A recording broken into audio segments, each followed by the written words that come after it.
Market কিচ্ছু করতে পারিনি। আমি খুব কষ্টে আছি, বুঝতে পারছি। ঈদের আনন্দকে ভাগাভাগি করতে ব্যতিক্রমে এক উদ্যোগ নিয়েছে বসুন্ধরা শুভ সংঘ। ঈদকে উদযাপন করতে ছিন্নমূলের মানুষেরা তাদের পছন্দ অনুযায়ী কাপড় নিতে পারছে এখান থেকে।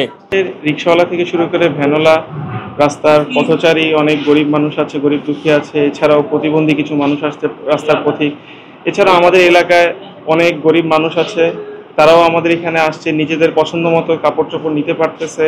পুরুষ থেকে শুরু করে মহিলা, শিশু, সব বয়সী এখানে কাপড় রয়েছে। সবাই সবার পছন্দ মতে, সাইজ মতে সবকিছু নিতে পারছে ঈদ উপলক্ষে। দেখা গেছে আমরা প্রতি বছরই পাঞ্জাবি কিনছি। সেক্ষেত্রে হচ্ছে আমাদের অনেক পাঞ্জাবি বাসায় আছে যেগুলো হচ্ছে আমরা পরছি না, সো ওগুলো পরে থাকতেছে বাসায়। সো ওগুলো আমরা ওখান থেকে কালেক্ট করে আমরা ওয়াশ করে, এবং যেগুলো আমরা আমাদের পরার যোগ্য সেগুলো আমরা আমাদের এখানে আমাদের যে ডিসপ্লে সেন্টার দেখতে পাচ্ছেন এগুলোর ভিতরে আমরা শো করি, এবং হচ্ছে এগুলো আমরা বিনামূল্যে দিয়ে থাকি। আর আমরা হচ্ছে এখানে আমাদের ইফতার 30 দিন ব্যাপী যে উন্মুক্ত ইফতার বৈঠক, সো এখানে যারা আমাদের মেহমানরা আসে তাদের উদ্দেশ্য লক্ষ্য করে আমরা এই ডিস্ট্রিবিউট করে থাকি। এই ঈদে জামা জুতো অ্যাকসেসরিজের ডিসকাউন্ট।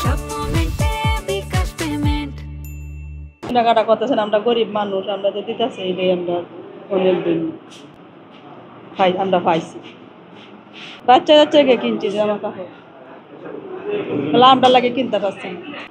জামা উন্না বেলাস লইছি, সে চুরি করে আমার সব রয়ে গেছে, বুঝতে পারছেন।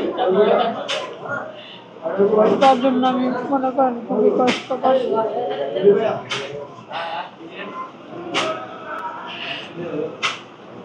10,000 টাকা, এরপরে যে মনে করেন আমার মেয়ের যাওয়ার বাচ্চা কাপড় চোপড় সব মনে করেন নিয়ে গেছে।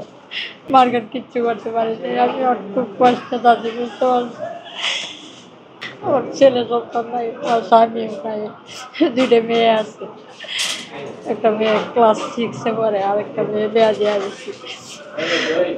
এখন তো মনে করেন আমার ছোট মেয়ের জন্য জামাটা নিচ্ছি, আমার খুব ভালো লাগছে। ইভেন কি আমার অনেক জামা কাপড় আমি দিয়েছি, আমার বাসার, আমার আম্মুর, আমার বইয়ের, আমার বোনদের অনেক জামা কাপড় দিয়েছি যেগুলো 1-2 বার ইউজ হয়েছে, 1-2 বার পরা হয়েছে। মানে ওটা ক্লিন করে যে আলমারিতে বা ওয়ার্ড্রোবে যে রাখা হয়েছে, তারপরে আর ওটা ইউজ হয়নি, যেগুলো আমি এনে দিয়েছি এখানে, ওগুলো তো কাইন্ড অফ নতুনই আছে। ইভেন কি আমি ওগুলো ব্যতীতও অনেক নতুন পাঞ্জাবি, শাড়ি, 3 পিস, তারপর আপনার লুঙ্গি, বিশেষ করে অনেক লুঙ্গি, এবার আমরা অনেক নতুন লুঙ্গি এনেছি, এবং লুঙ্গির প্রতি অনেক চাহিদা, বিশেষ করে পুরুষদের। ইভেন কি আমরা অনেক মহিলা দেখেছি, তারা তাদের স্বামীর জন্য, ছেলের জন্য, তারপর আপনার ভাইয়ের জন্য লুঙ্গি নিচ্ছে, লুঙ্গি নিতে আগ্রহ প্রকাশ করছে। পাঞ্জাবির থেকে লুঙ্গির দিকে ঝোঁকটা বেশি আমি যেটা দেখলাম, নতুন লুঙ্গি পরবে। হ্যাঁ, আবার পাঞ্জাবির দিকে এমন না যে পাঞ্জাবির দিকে ঝোঁক কম, পাঞ্জাবিও যে অনেক মা বোনরা আসছে যারা তার ছেলের জন্য, তার স্বামীর জন্য, তার ভাইয়ের জন্য, হ্যাঁ, তার দেবর হোক, বাস্তে হোক, যে মানে ছেলেদের জন্য পাঞ্জাবি নিয়ে যাচ্ছে। হ্যাঁ, নিজেরটা না নিয়ে ছেলে, কিন্তু প্রত্যেকটা পুরুষই আসছে, তারা পাঞ্জাবি নিচ্ছে, লুঙ্গি নিচ্ছে, মানে এমনি তারা একদম স্বাচ্ছন্দ্যভাবে জিনিসগুলো নিচ্ছে, ইভেন কি পড়ছে জিনিসগুলো। আমি অনেক ছবি তুলে রেখেছি, যারা মানে খুশিভাবে ঈদের নতুন একটা পোশাক পেয়ে একটা খুশি, তাদের চেহারা যে একটা জল একটা ভাব, আলোকিত একটা মুখ, এই মুখটা আমরা দেখতে পেয়েছি। যেজন্য আমরা মানে এই যে আমাদের যে কষ্ট, এই যে কষ্টটা আমরা সার্থক, আমরা যে সময় দিচ্ছি, হ্যাঁ, এই যে সময়টা দিচ্ছি, যে আমরা যে কাজ করে যাচ্ছি, এই কাজের যে আমাদের যে একটাই আমাদের ইচ্ছা, যে মানুষের মুখে আমাদের কারণে একটু হাসি ফুটুক। আমরা তো উসিলা মাত্র, এটা তো আল্লাহ থেকে আসছে, আমরা তো জাস্ট উসিলা, আমাদের দ্বারা আল্লাহ এই কাজগুলো করাচ্ছে।